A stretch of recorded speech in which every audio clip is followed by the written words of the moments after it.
Em abril de 1969, um incidente extraordinário interrompeu um exercício de treinamento da Força Aérea Finlandesa. Observados visitantes do espaço, 7 objetos redondos apareceram no céu acima do campo aéreo de Pori, na parte ocidental da Finlândia. Quando um avião de caça se aproximou dos objetos, eles subiram em formação Vantaa, Finlândia, em alta velocidade, dirigindo-se ao norte. Eles voaram a um vento contrário de 180 km por hora. O piloto de aviões de caça, Tarmo Tokeva, recebeu ordens de ir atrás dos estranhos intrusos. Qual foi a sua reação? A única maneira de reagir era apontar o nariz do avião na direção da cidade de Pori e verificar a situação. O senhor poderia descrever os objetos? Eles eram mais ou menos redondos, como bolas, sem extremidades pontiagudas e de cor amarelo claro. Quanto o senhor se aproximou deles? É impossível estimar a distância precisa, porque os objetos não tinham forma exata e não havia pontos fixos para eu poder me orientar. A que velocidade o senhor estima que os objetos estavam quando começaram a abandonar a área? É simplesmente impossível calcular. A minha velocidade era de aproximadamente 700 km por hora e eles desapareceram na direção norte muito mais rápido do que isso. O senhor conseguiu encontrar uma explicação racional do que eram os objetos? É difícil pensar em qualquer explicação lógica.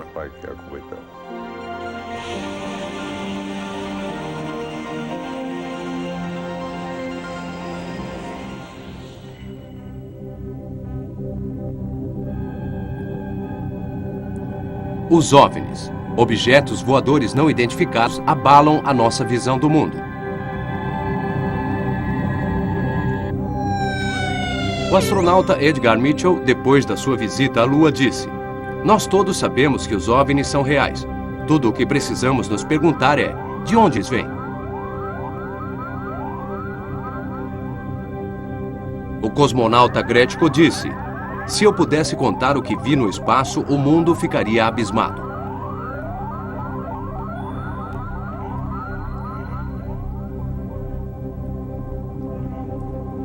A história mundial está cheia de mistérios.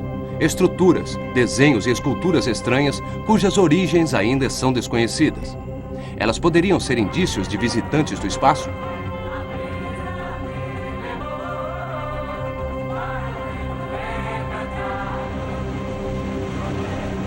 Até o momento, não houve mais de 100 mil relatos de visões de OVNIs no mundo todo. Desde o Brasil até Lapland, no norte da Escandinávia.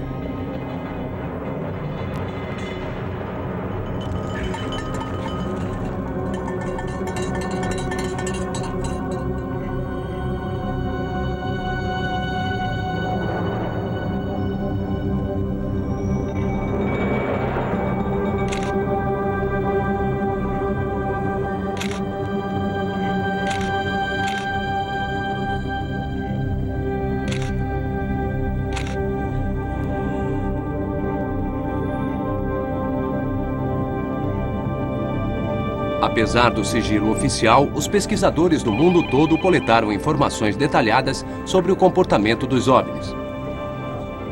Embora muitas das visões de OVNIs possam ser explicadas em termos normais, os OVNIs genuínos restantes apresentaram características comuns que merecem uma investigação científica. O nome disco voador foi dado pelo piloto Kenneth Arnold em 1947. A Agência Central de Inteligência norte-americana revelou que a Alemanha de Hitler estava entre os primeiros países a investigar os OVNIs.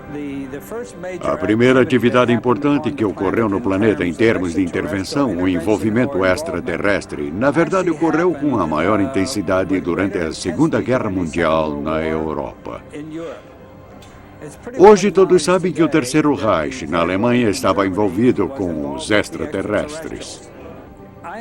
A minha tese é, e realmente devido à perseguição da guerra, que tudo que estivesse ligado a fenômenos aéreos tinha que ser classificado devido à guerra e às potências aliadas, porque não queríamos que os, por assim dizer, inimigos soubessem que nós, obviamente, suspeitávamos que eles possivelmente estavam ligados à intervenção extraterrestre. Nas primeiras etapas de tudo isso, durante o governo Truman e também durante o governo Eisenhower, bons ETs nos contaram e disseram que nós não deveríamos nos envolver com os ETs que viriam depois deles. As visões de OVNIs se multiplicaram nas épocas de crises internacionais. Houve um aumento significativo na observação de OVNIs durante a Segunda Guerra Mundial. A guerra criou a base para a conquista do espaço pelos humanos e para a destruição da vida na Terra. Virgil Armstrong afirma que os OVNIs forneceram muitas informações técnicas. Eu realmente comecei isso no oratório de Oakland, Califórnia, em 1980, quando dei uma palestra para cerca de 800 pessoas. E o assunto era a conspiração governamental nos OVNIs. Eu vi documentos altamente confidenciais, dizendo que um objeto voador não identificado havia pousado em White Sands, no Novo México. E depois eu, obviamente, acompanhei isso por telegramas. Eu não estava envolvido fisicamente na captura de qualquer maneira, não foi uma captura. Ele pousou no centro de White Sands, Novo México. Então nós o mantivemos sob observação. E depois, evidentemente, conseguimos entrar. Encontramos 5 corpos. A partir do final da década de 40, os Estados Unidos e a Rússia intensificaram suas pesquisas sobre OVNIs. Grande parte das pesquisas era baseada nas observações de pilotos militares e comerciais, muitas das quais foram confirmadas pelos radares. Os oficiais tentaram esconder suas investigações sobre OVNIs e reduzir a importância do problema. No final da década de 70, a Lei da Liberdade de Informação nos Estados Unidos permitiu a liberação de documentos oficiais de mais de 30 anos. Depois dos processos legais instaurados pelos pesquisadores de OVNIs, foram tornados públicos mais de 2.000 relatórios oficiais sobre OVNIs. Centenas de outros relatórios continuaram sigilosos após a sentença judicial, que disse que a sua liberação seria uma ameaça à segurança nacional. Donald Keyhoe, major da Marinha Norte-Americana, foi presidente da Organização de Pesquisas de OVNIs, NICAP, foi o primeiro a alegar na década de 50 que as autoridades estavam ocultando relatórios sobre OVNIs. Keyhoe tinha em suas mãos vasto material sobre visões de OVNIs por pilotos de aviões. O professor de astronomia Allen Hynek foi, por mais de 20 anos, especialista em OVNIs na Força Aérea Americana. Gerald Ford, líder do Partido Republicano no Congresso norte-americano, propôs a criação de um comitê oficial de pesquisas sobre OVNIs. Edward U. Condon, doutor em física, foi o seu primeiro presidente. Hynek, membro do comitê, observou que os oficiais não estavam dispostos a dizer a verdade sobre os OVNIs. Ele rompeu a colaboração com a Força Aérea e criou uma organização particular de pesquisa de OVNIs. Até hoje, as superpotências ainda estão diante de um mistério não resolvido. Recentemente se revelou que, quando o presidente Reagan se encontrou com Gorbachev em 1985, os OVNIs estavam entre os assuntos discutidos. A Lei da Liberdade de Informação revelou uma série de novas evidências de que uma nave espacial desconhecida havia pousado em Roswell, Novo México, em 1947.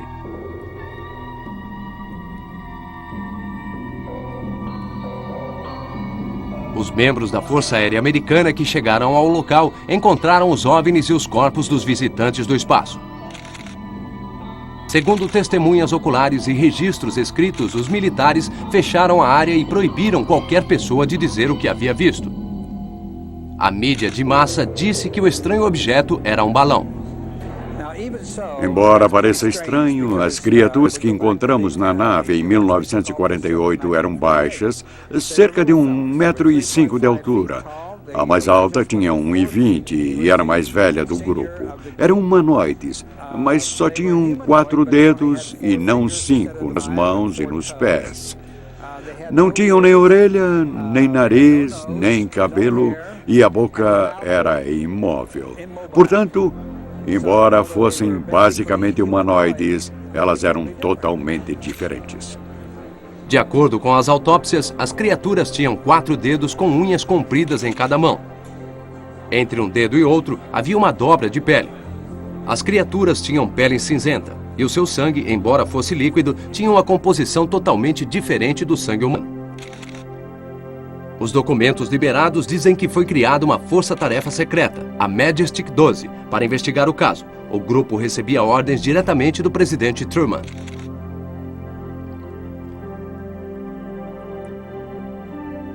caso foi examinado em detalhes pelo físico nuclear canadense Stanton Friedman.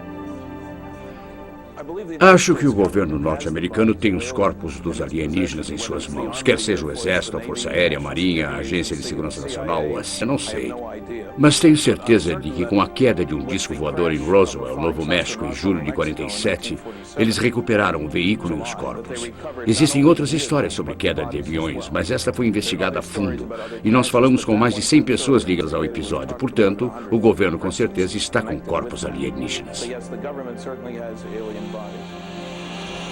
Cidade do Cabo, África do Sul. No dia 5 de maio de 1989, os aviões de caça da Força Aérea Sul-Africana decolaram para interceptar um objeto estranho que havia invadido o espaço aéreo sul-africano. Um dos pilotos atirou no objeto utilizando uma nova arma movida a laser, forçando-o a pousar na fronteira em Botsuana. A bordo do OVNI havia humanoides que eram extremamente parecidos com aqueles encontrados em Roswell. Eles eram baixos e tinham apenas 3 dedos com unhas compridas em cada uma das mãos. Entre os dedos havia dobras de pele. Seus olhos eram grandes e oblíquos, e sua pele era cinza azulada. O incidente foi investigado por Anthony Todd, que trabalhou 25 anos como policial. Um OVNI caiu no deserto de Kalahari. E quando as autoridades recuperaram o OVNI, que estava intacto, encontraram 2 seres alienígenas vivos.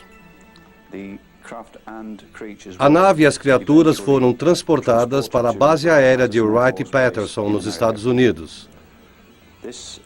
Essas informações nos foram fornecidas por fontes de inteligência sul-africanas. Eu os vi várias vezes. Eu fiquei a cerca de 100 metros de uma dessas naves. Um disco voador enorme, com uma cúpula no topo, com portinholas redondas do lado de fora, luzes coloridas girando na parte de baixo e o objeto todo brilhando. Numa certa ocasião, eu fiz sinal para uma dessas naves e os ETs voltaram para onde eu estava. Eu os vi várias vezes desde então. O primeiro caso aconteceu quando eu era policial em 1978. Desde que fez essa declaração, Todd foi alvo de ameaças e outras formas de pressão. A crença de que os OVNIs são simplesmente truques de luz e que não podem ser estudados cientificamente é errada. Os pesquisadores têm milhares de relatórios de OVNIs que deixaram marcas físicas atrás de si. Em janeiro de 1981, um OVNI pousou no jardim de uma fazenda na França. As investigações feitas pelas Agências Nacional de Pesquisas de OVNIs, a GEPAN, e o Laboratório Agrícola, INRA, revelaram que algo estranho havia ocorrido na vegetação do local onde o OVNI pousou. A sua estrutura bioquímica mudou como se tivesse envelhecido repentinamente. Os investigadores disseram que somente uma radiação nuclear extremamente potente poderia ter provocado um fenômeno desses. Eles também estimaram que a temperatura do objeto alienígena era mais de 600 graus centígrados. O Centro de Pesquisas do professor Hynek tem mais de 3.000 relatórios de marcas físicas deixadas pelos OVNIs. Marcas misteriosas em campos do norte da Inglaterra esquentaram os debates acalorados sobre a sua origem. Um casal britânico conta como viu os desenhos surgindo numa ocasião de muito vento e névoa. Foi, eles dizem, uma experiência de arrepiar os cabelos. Do ponto de vista dos seres humanos, as marcas mais preocupantes deixadas pelos OVNIs são as queimaduras radioativas. A americana Vicki Landrum sofreu várias lesões na pele quando foi exposta à luz cegante emitida por um OVNI em dezembro de 1980 no Texas. Em abril de 1964, um patrulheiro da polícia norte-americana, Lonnie Zamora, seguiu um OVNI e o viu apoiado num buraco sobre 4 pernas. Zamora chamou ajuda pelo rádio. De uma distância de 200 metros, ele observou as criaturas surgindo em roupas brancas e examinando a sua nave, que tinha uma marca estranha, como uma flecha, do lado.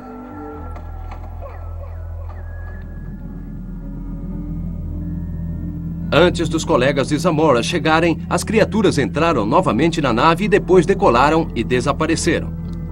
As plantas sobre as quais o OVNI havia pousado haviam queimado e havia marcas das 4 pernas no chão. professor Hynek investigou detalhadamente o caso e ficou convicto de que era autêntico. Os incidentes com OVNIs no mundo todo, na maioria das vezes, são associados com casos extraordinários de dissecação de gado. Tirou-se sangue dele e retirou-se seus órgãos internos com incrível precisão cirúrgica. Estes incidentes fizeram com que no final da década de 70 fosse organizada uma conferência nos Estados Unidos presidida pelo senador e ex-astronauta Harrison Schmitt. O fenômeno continua um mistério e as descobertas das investigações da CIA estão trancadas. Os OVNIs são um problema internacional que já foi discutido na ONU. A partir de uma iniciativa de Granada em 1978 e 1979, foram organizadas sessões especiais que contaram com a presença dos principais pesquisadores de OVNIs de todo o mundo. Após as deliberações, a ONU incentivou os países membros a estudarem os casos de OVNI e relatá-los à Organização Mundial. Além do sigilo e da pressão, foram criadas organizações de céticos em vários países. Elas negam sistematicamente a existência de todos os OVNIs. Um cético de verdade seria muito útil na área de OVNIs ou ufologia. Infelizmente, na maioria dos casos, não estamos lidando com céticos. Eu sou cético, eu investigo os fatos. Na verdade, estamos lidando com ridicularizadores. E eles aparentemente têm muito pouco a oferecer porque são os verdadeiros crentes. Eles sabem que não têm muito a dizer sobre o assunto e, consequentemente, não lhe dão a mínima atenção. Eles só fazem declarações e acusações. O ceticismo não causa problemas e ridicularizar não é muito útil. Com certeza, o negativista que faz mais alarde é Philip Klass, um ex-editor sênior de aviônica da Aviation Week and Space Technology. Ele e eu brigamos várias vezes. E eu ridicularizei várias vezes o ridicularizar dele. Mas mesmo assim, ele continua fazendo as mesmas acusações idiotas. Ele não pensa antes de falar. Fico feliz por ele me ter pago $1000 para provar que ele estava errado, apresentando mais de 10 documentos escritos na mesma letra grande que ele diz que não era utilizada na Casa Branca em 53. Ele havia examinado 9 documentos das 250 mil páginas de material na Biblioteca Eisenhower. Conclusões tiradas de documentos de entre 250 mil páginas não podem ser consideradas fundamentadas. Qual a sua opinião sobre o mágico e cético James Randi? James Randi não é um cético de verdade em relação aos OVNIs. Ele é um ridicularizador. No seu livro Flim Flam, ele discute o mapa de guerra de Marjorie Fisher em relação ao caso de Barney e Betty Hill. E a maior parte do que ele diz está errado. Carl Sagan é um tipo de cético diferente. Nós fomos colegas na Universidade de Chicago. Eu não sei por que Carl continua fazendo acusações bobas sobre os discos voadores. Sua acusação mais recente é de que todas as visões de OVNIs, quando são cuidadosamente estudadas, revelam-se ou uma fraude ou um erro. Essa declaração por si só é uma fraude, porque todos os estudos de grande escala fornecem milhares de exemplos de visões que não são nenhum dos dois, que são obviamente naves espaciais extraterrestres inteligentemente controladas. As testemunhas de OVNIs não são só pessoas ignorantes do interior. Entre elas estão pessoas de muito prestígio. O ex-presidente Jimmy Carter, na companhia de mais de 20 pessoas, viu um OVNI em 6 de janeiro de 1969. Na época, ele era governador da Geórgia. No dia 17 de novembro de 1986, um avião de passageiros japonês seguiu 3 OVNIs por meia hora. O piloto, o capitão Kenju Terauchi, um dos mais experientes pilotos das linhas aéreas japonesas, descreveu o maior dos OVNIs como sendo 5 vezes o tamanho de um jumbo.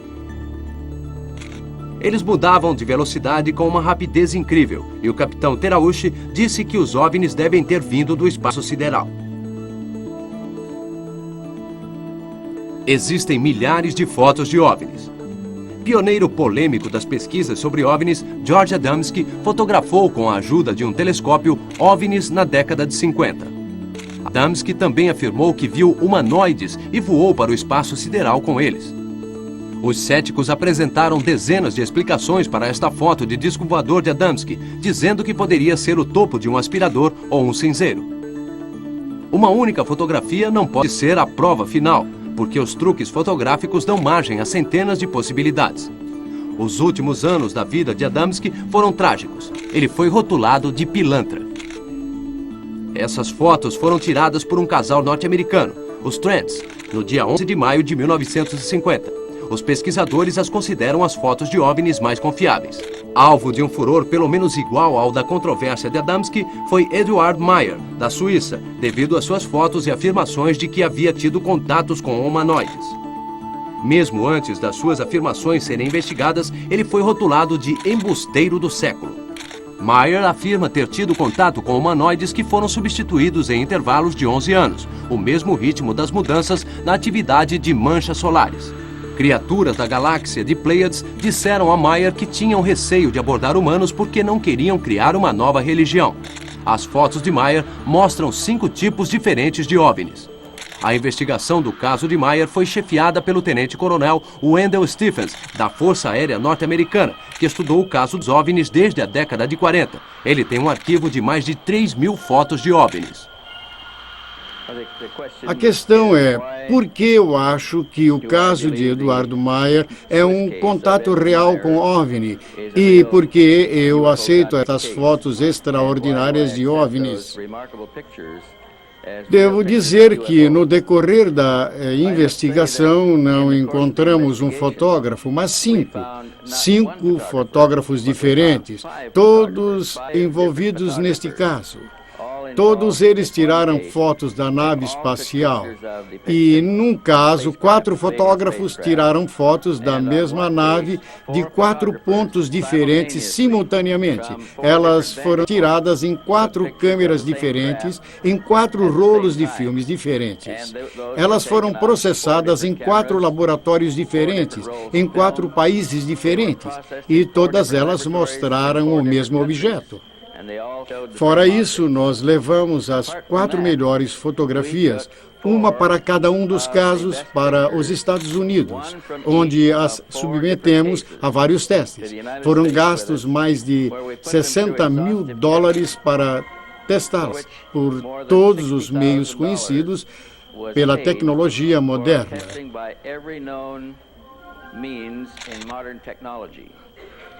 No decorrer dos testes destas fotos de OVNIs, descobrimos que podemos constantemente eliminar um processo. Nós podemos sempre eliminar um processo conhecido como círculos fototécnicos, como processo para forjar fotos. E nós conseguimos eliminar com sucesso todos os processos de produção técnica de fotos e acabamos com algo desconhecido. Nós não sabemos como estas foram feitas. Elas podem ter sido tiradas em tempo real e de uma nave espacial verdadeira, como alegou o Sr. Meyer.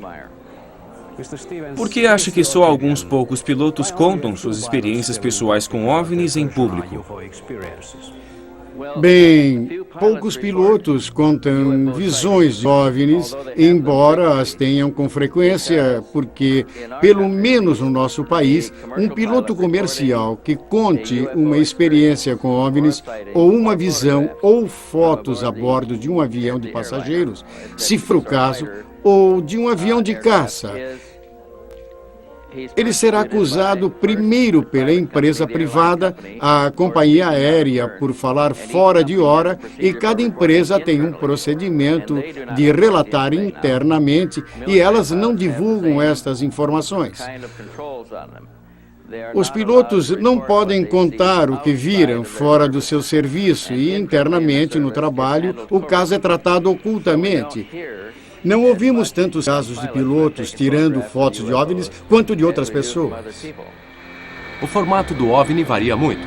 Eles geralmente têm a forma de bolas de luz, oval e de charutos, ou podem ter a forma de discos. Foram naves-mães de centenas de metros de comprimento descarregando OVNIs pequenos em forma de discos voadores. Os OVNIs geralmente são brilhantes, multicor ou brilhantes e metálicos. Eles podem emitir um forte raio de luz ou sons estranhos. A sua capacidade de voo geralmente ultrapassa a capacidade das aeronaves normais ou dos foguetes.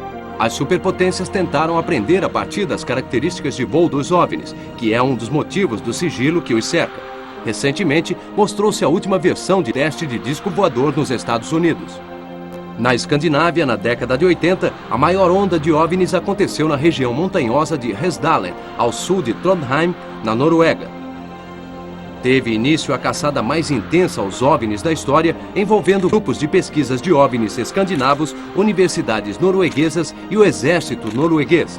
O projeto de Hesdalen originou uma série de fotos de OVNIs e dados científicos sobre o comportamento dos OVNIs. Apesar da vasta gama de equipamento científico utilizado, não foi possível dar nenhuma explicação lógica para o fenômeno. Os estudos do comportamento dos OVNIs indicaram que eles eram comandados por inteligência. Participaram investigadores finlandeses, americanos e franceses. Entre eles estavam o professor Hynek e um pesquisador francês, Jean Michel. Na minha opinião, eram certamente seres do espaço que estavam tentando entrar em contato com as pessoas daqui. Mas, infelizmente, não havia uma quantidade suficiente de pessoas para trabalhar, para falar com eles, e também havia gente demais de fora vindo ao local. Portanto, agora a atividade está diminuindo e os OVNIs estão indo para o sul, para locais no centro da Noruega e para a montanha.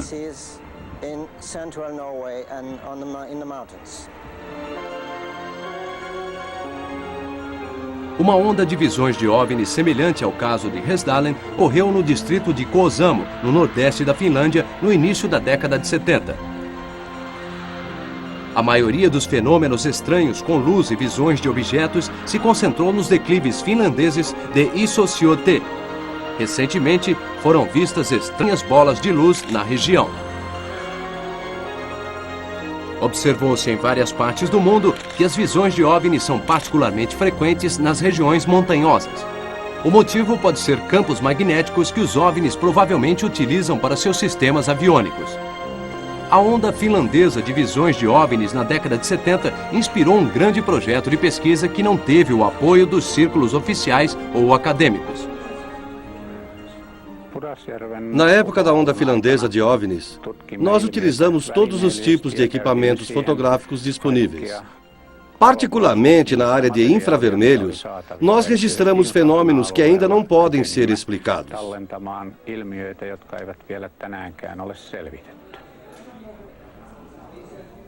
As visões de OVNIs ocorrem constantemente na Finlândia e na Escandinávia. No dia 30 de agosto de 1986, o casal Maila e Kalle Koivunen estava indo para sua casa de verão no fim de semana. Quando eles estacionaram o carro e foram para a ponta do lago, teve início uma série de eventos que virou o mundo dos Koivunens de cabeça para baixo. Nós nos aproximamos da margem e subimos no barco quando minha mulher olhou para cima e viu uma luz no céu. Ela pensou que fosse um avião. Então eu olhei para o céu e vi uma bola de luz se aproximando. Ela foi crescendo e parou a cerca de 30 metros do barco. Ela parecia ter uns 4 metros de comprimento.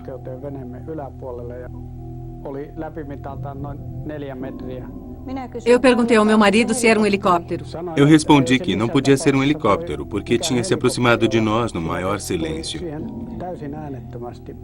Então eu pedi à máquina fotográfica à minha mulher para poder tirar uma foto. Eu não lhe dei a máquina porque queria ir embora da ilha o mais rápido possível. Eu fiquei com medo daquela luz. Eu parti dando motor e nós fomos para a ilha a todo vapor. Mas a bola de luz nos seguiu, mantendo exatamente a mesma distância o tempo todo.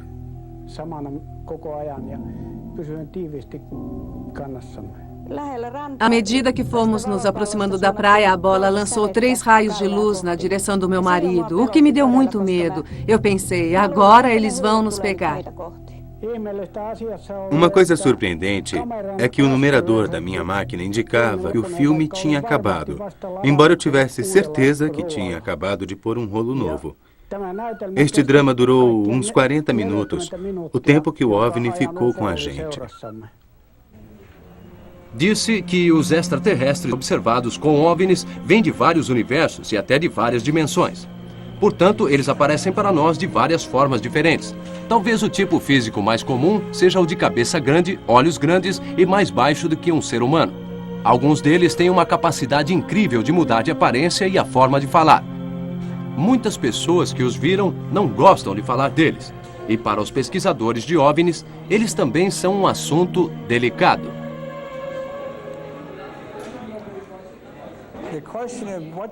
Como eles são? Eles são como as pessoas deste planeta. Há vários tipos.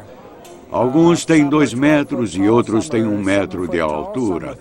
Acho que a melhor coisa a dizer é que a aparência com a qual eles se apresentam para nós é a que eles acham que nós queremos ver.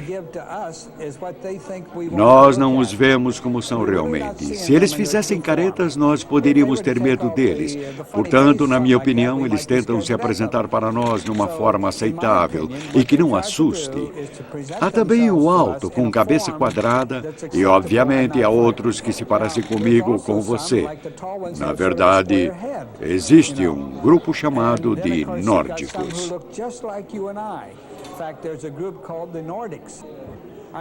Eu conheço 18, mas há pelo menos 7 mais. Portanto, eu diria que existem no mínimo 25 raças extraterrestres. Suspeita-se que eles podem ter até 26 bases secretas no sudoeste dos Estados Unidos. É bastante. Membros da Força Aérea Finlandesa avistaram OVNIs e extraterrestres, mas muito poucas testemunhas oculares tiveram a coragem de falar publicamente. Entre as experiências mais sensacionais estão as do técnico da Força Aérea Osmo Lien.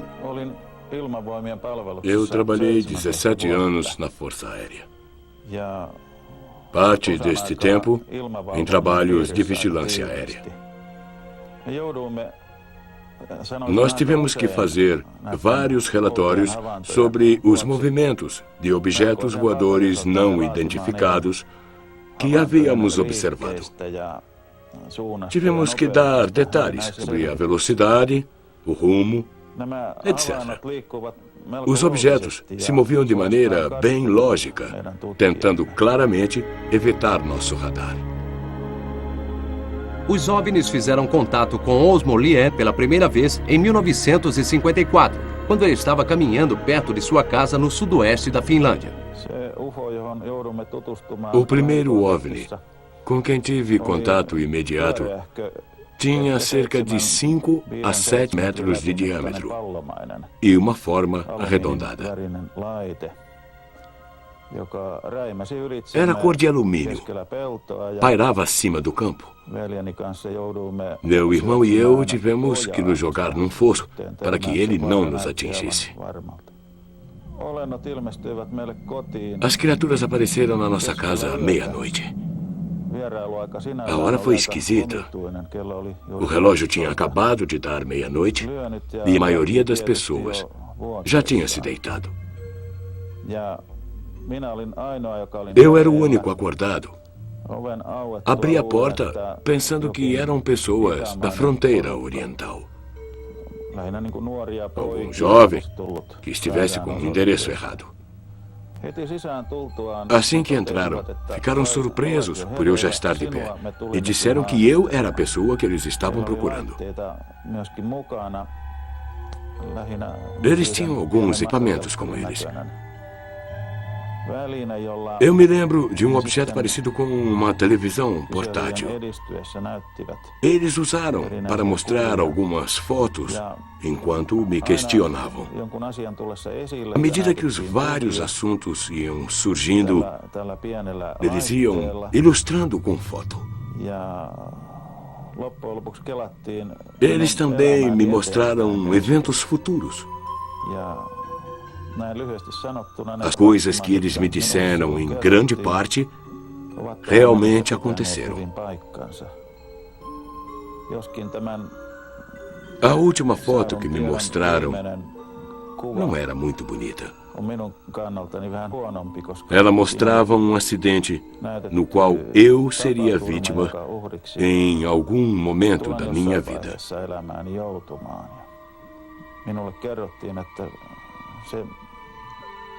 Eles me disseram que a galáxia da qual eles vinham parecia um agrupamento de estrelas.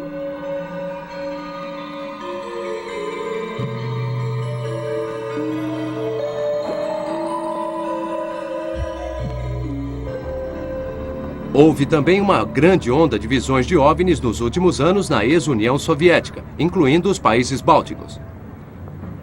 Graças à nova abertura nestes países, a pesquisa de OVNIs se tornou muito ativa e internacional. Ocorreram várias grandes conferências de OVNIs envolvendo centenas de cientistas. Em 1989, a notícia do pouso de um OVNI avermelhado em forma de bola em um parque da cidade de Voronezh se espalhou pelo mundo. Da nave saíram criaturas de 3 metros de altura. Uma testemunha ocular teve um colapso e outra ficou temporariamente cega. Na mesma época, ocorreram centenas de outras visões de OVNIs e humanoides em Voronezh. Entre as testemunhas oculares estavam várias crianças. Há algumas semanas, em Voronezh, houve visões e pousos de OVNIs. Eu gostaria de salientar que não foram só estudantes e crianças que estavam observando estes estranhos pousos e visões de humanoides. Seres parecidos com humanos surgindo da nave espacial que havia pousado. Havia uma grande quantidade de testemunhas confiáveis entre os adultos também. Parece que no momento há uma nova onda de visões de OVNIs na Rússia. E eu calculo que a quantidade esteja aumentando.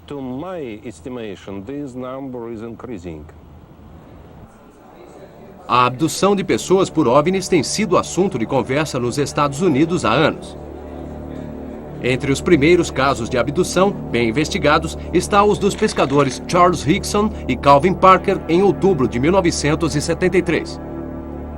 Quando escureceu, um objeto de 30 metros de comprimento pousou perto dos dois homens. Dele saíram criaturas extraordinárias.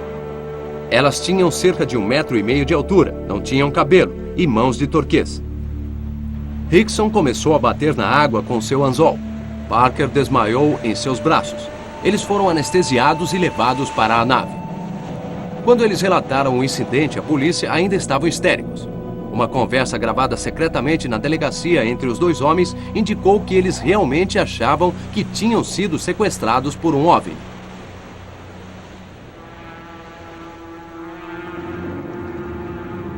Uma abdução em Cergy-Pontoise, perto de Paris, em 1979, chamou muita atenção na França. No final da madrugada, 3 jovens rapazes viram bolas de luz e um deles, Frank Fontaine, desapareceu misteriosamente. Fontaine reapareceu uma semana depois. A polícia investigou a fundo o incidente, mas não conseguiu encontrar uma explicação lógica para o que havia ocorrido. A hipnose revelou que ele havia estado em contato com um humanoide chamado Hariel, que lhes alertou sobre uma ameaça de destruição do mundo. O norte-americano Bud Hopkins recentemente investigou centenas de casos de abdução. Devido à perda de memória frequentemente associada a esses casos, Hopkins utiliza a hipnose nas pessoas envolvidas. Em termos de encontrar novos casos de abdução, eu me deparo com eles diariamente. Pessoas relatam novos casos. Às vezes, eles só são novos porque as pessoas não se lembraram deles antes. Mas, em outras palavras, pode ser um caso antigo do qual eu estou sendo informado pela primeira vez. Eu também me deparo com incidentes de abdução bem recentes. Há um no qual venho trabalhando, que ocorreu no final de agosto. Um outro em junho e assim por diante. É um fenômeno que continua ocorrendo. Não há motivos para afirmar que essas abduções se concentram nos Estados Unidos. Elas são um fenômeno mundial. Uma jovem com quem venho trabalhando foi abduzida recentemente, em agosto, nos Estados Unidos. Mas nas viagens anteriores, ela foi abduzida na América do Sul, na Argentina. Ela foi abduzida na Espanha e em várias partes dos Estados Unidos.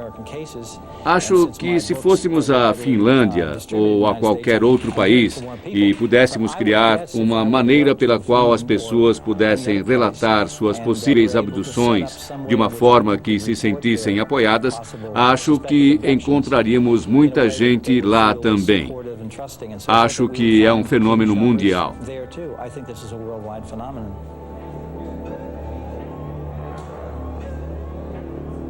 Uma quantidade cada vez maior de casos de abdução está vindo à tona na Finlândia também. Um dos casos se refere a Aino Ivanov. Devido à sua perda de memória, ela foi hipnotizada. Parecia que seu carro tinha subido até uma nuvem no céu. Como várias outras pessoas de contato, Aino Ivanov é paranormal. Eu estava voltando para casa de uma escola onde leciono depois da meia-noite. Quando o carro cruzou esta ponte, vi uma parede de neblina e algo estranho aconteceu. O carro começou a sair do chão, ao que parecia uma velocidade estonteante. No início, estava totalmente escuro. Depois, eu entrei num campo de luz azul brilhante. O carro cruzou este campo e, depois então, entrou novamente na escuridão. Daí então eu consegui ver pontos brilhantes de luz. E o carro pousou numa superfície estranha. Eu olhei em volta para ver em que tipo de lugar eu tinha chegado. O carro estava numa depressão no chão, com montanhas de um lado. Eu olhei para o chão. Era de rocha vermelho ou cascalhos. E eu notei que ele tinha grandes fendas, algumas de 5 centímetros de extensão. Eu pensei, as pessoas não podem viver aqui porque não há água. Depois eu notei pessoas descendo a montanha à minha esquerda. Elas tinham cabeças grandes e eram totalmente carecas, com olhos grandes que não tinham pupilas, o nariz pequeno, boca pequena, sem lábios. Sua pele era de cor clara.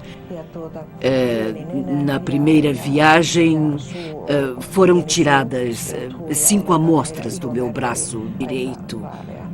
Cada uma delas com espaços de cerca de meio centímetro. Estas marcas aqui são a prova.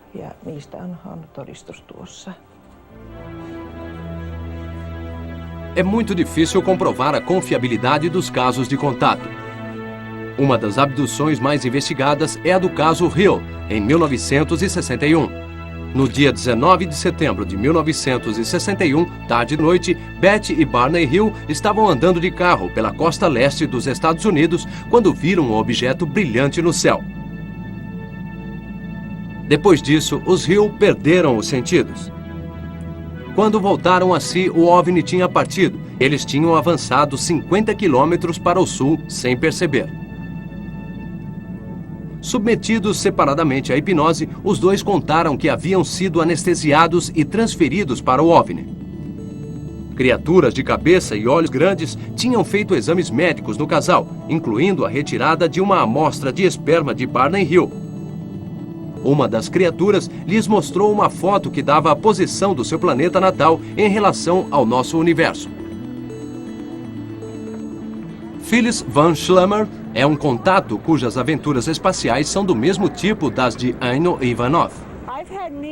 Eu tive 2 encontros com seres de outros planetas em OVNIs.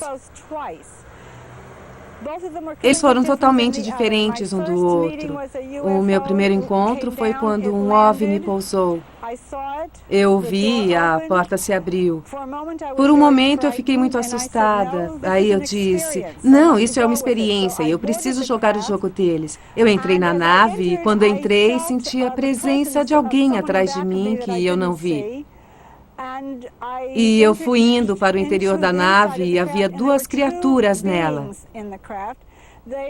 Elas tinham mais de 2 metros, aparência humana, bonitas. Pareciam ser homens.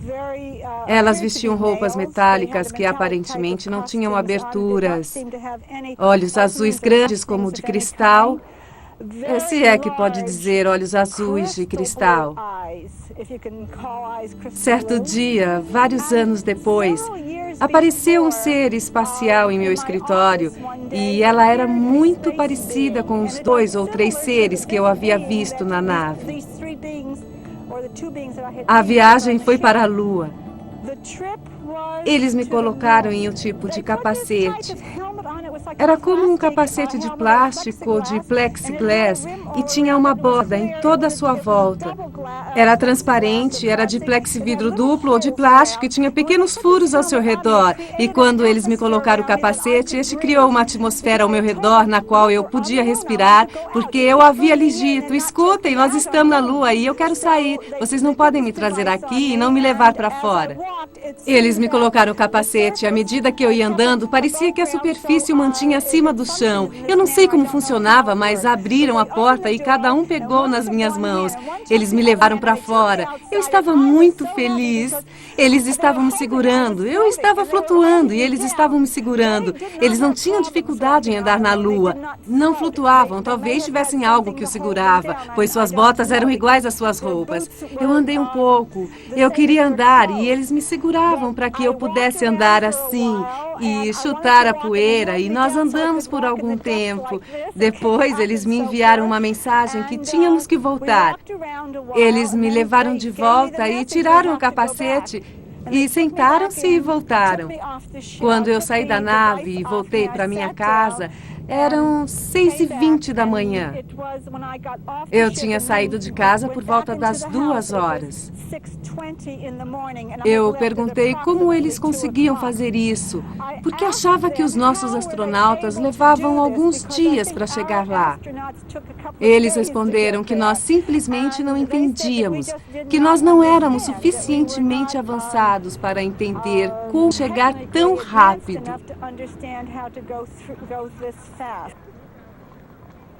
Quando se avalia casos de contato, é preciso lembrar que as experiências são descritas sob hipnose ou como fenômenos paranormais. O doutor e parapsicólogo Rauni Lena Lukanen teve um contato com OVNI sob hipnose. A experiência sob hipnose foi feita de uma maneira que induziu um fenômeno extracorporal, o que resultou no meu transporte para um OVNI. As pessoas naturalmente dizem que é só imaginação. Para mim é realidade total e foi extremamente interessante ser examinada dentro de um OVNI, como numa cirurgia, e encontrar um tipo de ser que nunca havia visto antes. Eu consegui observar 3 ou 4 extraterrestres pequenos, com cerca de 80 centímetros de altura, e eu não sabia se eram homens ou mulheres. Pode descrever como esse desligamento do seu corpo, que afirma que aconteceu, pode ter ocorrido? Como encontrou esses OVNIs? É um fenômeno parapsicológico que tem sido muito investigado. Houve 8 milhões de pessoas que vivenciaram o desligamento de suas mentes de seus corpos. É um fenômeno sobre o qual a psiquiatria moderna sabe muito pouco. Mas quando ocorre, a pessoa sente que a consciência se eleva acima do corpo e pode ir para qualquer lugar. Minha consciência aparentemente foi para um OVNI. Qual é exatamente o elo entre a parapsicologia e os OVNIs? A parapsicologia é uma ciência que estuda os fenômenos sobrenaturais e muita gente acha que os OVNIs são sobrenaturais. Por exemplo, a parapsicologia pode estudar a escrita automática ou o fenômeno da mente sair do corpo. Estas são, além da telepatia, formas de contratar OVNIs. A América do Sul, principalmente o Brasil, esteve por muito tempo entre as áreas de OVNIs mais ativas. A abdução do advogado brasileiro Antônio Vilas Boas é uma das histórias de OVNIs mais surpreendentes. Se o caso não tivesse sido investigado extremamente a fundo, poderia facilmente ter sido descartado como ficção científica. No dia 15 de outubro de 1957, Antônio Vilas Boas estava arando sua fazenda quando um objeto de 10 metros de comprimento pousou perto dele. Para sua surpresa, 4 criaturas com capacetes saíram do OVNI. Eles o pegaram pelo braço e o levaram para a nave. Ele foi submetido a experiências médicas que atingiram o auge quando uma mulher quase humana entrou no recinto. A criatura se despiu e Antônio a achou extremamente atraente. A mulher convidou Antônio a ter relações sexuais com ela. O intuito era cruzar um humano com um alienígena. Posteriormente, os extraterrestres voltaram para lhe mostrar um pequeno ser, seu filho. Betty Andreasson, uma americana de pai finlandês, se encontrou pela primeira vez com extraterrestres no dia 25 de janeiro de 1967. Os seres entraram na sua casa e anestesiaram sua família. Eles levaram Betty para um OVNI que viajou para um lugar totalmente desconhecido, do qual Betty se lembra apenas de fragmentos. Os investigadores de OVNIs com hipnose fizeram Betty voltar à época de sua experiência com OVNIs e ela conseguiu relatar a sua viagem em detalhes. Posteriormente, Betty Andreasson falou de encontros com OVNIs durante os quais ela afirma que visitou um centro de cruzamento de humanoides com humanos. Estas fotos se baseiam nas lembranças de Betty Andreasson. Em alguns casos de abdução, as pessoas sequestradas ficaram com a impressão de que os objetivos das experiências de cruzamento não são necessariamente desenvolver a humanidade. Talvez o abducado mais notável é o autor norte-americano Whitley Strieber. Ele pensou seriamente em suicídio até que encontrou Hopkins, que centenas de outras pessoas haviam encontrado o mesmo tipo de seres. Ainda não se sabe qual é o objetivo final das abduções. Eu não tenho dúvida de que o centro, o foco, são as experiências genéticas envolvendo a criação de híbridos, uma mistura de alienígenas e seres humanos. Agora, não tenho ideia a que isso levaria, o que isso significaria. Eles fazem isso há muito tempo. Eu acabei de fazer uma regressão hipnótica com Charles Rickson, que envolveu uma experiência em 1939. Portanto, podemos dizer que tem vários casos dos anos 30. E se isso vem ocorrendo há tanto tempo, certamente o objetivo não é a guerra. Acho que ninguém pode apontar nada no clima mundial que indique qualquer coisa má que tenha sido resultado da ação deliberada de ocupantes de OVNIs. Portanto, eles têm sido pacíficos por muito tempo. Isso nos faz pensar que não existe ideia de guerra. Eu realmente não temo uma invasão. Por outro lado, evidentemente, você olha para o mundo hoje e vê guerras em todo lugar. Guerras locais, AIDS, que é um problema totalmente novo que temos. O meio ambiente está em péssimo estado e ninguém pode apontar nada em que os alienígenas tenham ajudado. Acho que ninguém pode apontar nada que seja um exemplo concreto de intervenção que tenha sido um sinal de falta de amabilidade. Eles parecem ser totalmente neutros, eles parecem totalmente interessados na sua própria agenda. Eles não estão aqui para nos ajudar e, aparentemente, não estão aqui para nos prejudicar. A verdade é que essas experiências estão causando grandes danos psicológicos. O interessante e comovente nos seres humanos é que somos gregários por natureza. Nós adoramos nos comunicar. E eu sempre me comovo com o fato de que há cientistas que vestem maiôs e mergulham em tanques e falam com botos. Mas os botos não respondem. Há alguma comunicação, mas não tanto quanto gostaríamos.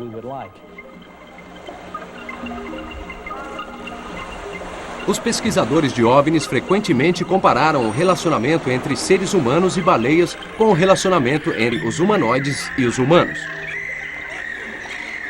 Nós sabemos que as baleias têm um cérebro tão grande quanto o nosso. Pode ser que a cautela mútua e a comunicação limitada provenham do mesmo motivo em ambos os casos. É nossa função ensinar as baleias. Os golfinhos comandam a água, um dos elementos básicos do mundo, de uma maneira muito melhor e mais harmoniosa do que os seres humanos, que durante toda a sua história destruíram a sua própria espécie e neste exato momento estão ameaçando a vida de todo o planeta. Acho que existem vários motivos diferentes para os alienígenas se interessarem pelo que está acontecendo na Terra, e um dos meus trabalhos tinha 25. Mas acho que o motivo mais importante para qualquer civilização alienígena se preocupar conosco é que no final da Segunda Guerra Mundial ficou perfeitamente claro que os terráqueos logo iriam para as estrelas devido às bombas atômicas, foguetes e radares potentes. A nossa nova tecnologia nos levaria às estrelas dentro de uma centena de anos, o que não é nada na escala de tempo cósmico. Portanto, se supusermos que os alienígenas estão preocupados com a sua própria sobrevivência e segurança, esperaríamos que eles investigassem nossas sociedades primitivas na vizinhança local e nós, certamente, do ponto de vista deles, somos uma sociedade primitiva cuja atividade mais importante é a guerra tribal. Portanto, acho que eles estão vindo aqui por interesse próprio, para assegurar que nós não lhes levaremos o nosso tipo de amizade que eles chamam de hostilidade. Sr. Friedman, poderia nos dizer por que somente alguns cientistas estão interessados na pesquisa de OVNIs? Acho que existem mais cientistas do que o senhor imagina. Eu conversei com vários grupos profissionais sobre OVNIs e descobri que há muito interesse. Porém, acho que o maior problema é que a maioria dos cientistas está a par de estudos científicos de grande porte que os levaria a pensar que a maioria ou alguns dos OVNIs são verdadeiras naves espaciais. A maioria gostaria de se juntar a mim, mas a maioria tem emprego e eles se preocupam com o ridículo. As risadas são verdadeiras.